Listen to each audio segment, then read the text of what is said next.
사사기 11장 29절로 40절. 온전히 신뢰하고 온전히 순종하라.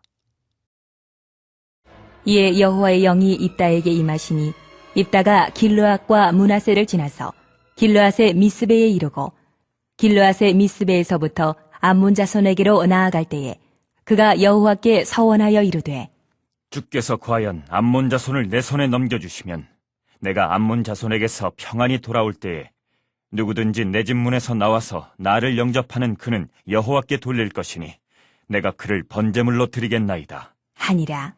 이에 입다가 암몬 자손에게 이르러 그들과 싸우더니 여호와께서 그들을 그의 손에 넘겨주심에 아로엘에서부터 민닛에 이르기까지 20성읍을 치고 또 아벨 그라밈까지 매우 크게 무찌르니 이에 암몬 자손이 이스라엘 자손 앞에 항복하였더라.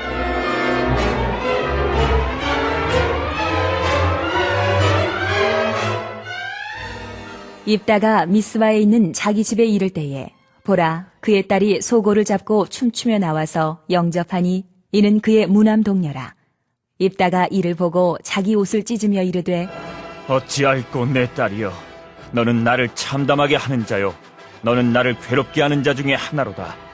내가 여호와를 향하여 입을 열었으니 능히 돌이키지 못하리로다. 하니 딸이 그에게 이르되 나의 아버지여, 아버지께서 여호와를 향하여 입을 여셨으니 아버지의 입에서 낸 말씀대로 내게 행하소서. 이는 여호와께서 아버지를 위하여 아버지의 대적 암몬 자손에게 월수를 갚으셨음이니이다. 하니라. 또 그의 아버지에게 이르되 이 일만 내게 허락하사 나를 2달만 버려두소서. 내가 내 여자친구들과 산에 가서 나의 처녀로 죽음을 인하여 애곡하겠나이다. 하니 그가 이르되 가라. 하고 2달을 기한하고 그를 보내니 그가 그 여자친구들과 가서 산 위에서 처녀로 죽음을 인하여 애곡하고 2달 만에 그의 아버지에게로 돌아온지라.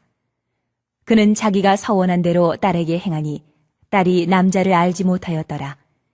이것이 이스라엘의 관습이 되어 이스라엘의 딸들이 해마다 가서 길르앗 사람 입다의 딸을 위하여 나흘씩 애곡하더라.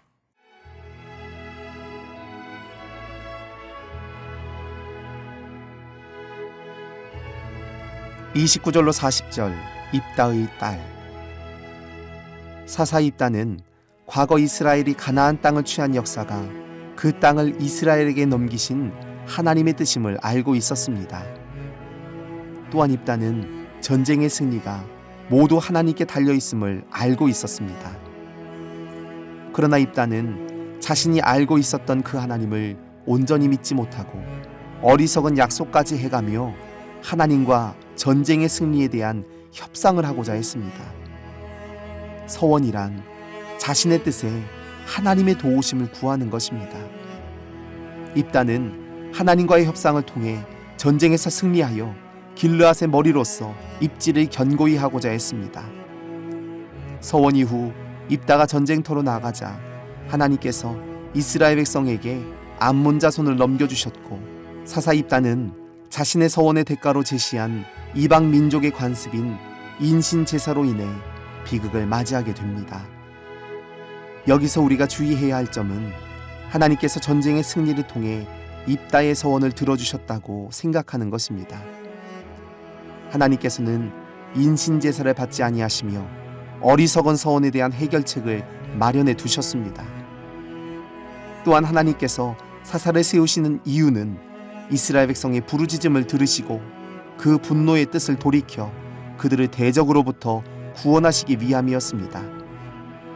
그러므로 사사기 10장 10절에서 16절에서 볼 수 있는 이스라엘의 회심과 하나님의 근심을 통해 하나님께서 이스라엘을 전쟁에서 승리하게 하신 이유가 입다의 어리석은 서원이 아니라 이스라엘의 회심에 있다는 사실을 알 수 있습니다.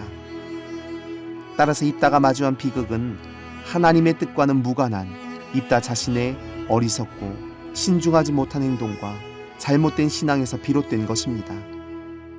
이러한 사사 입다의 비극은 하나님의 뜻이 아닌 스스로의 뜻을 위해 하는 어리석은 행동들이 얼마나 끔찍한 결과를 낳는지를 보여줍니다.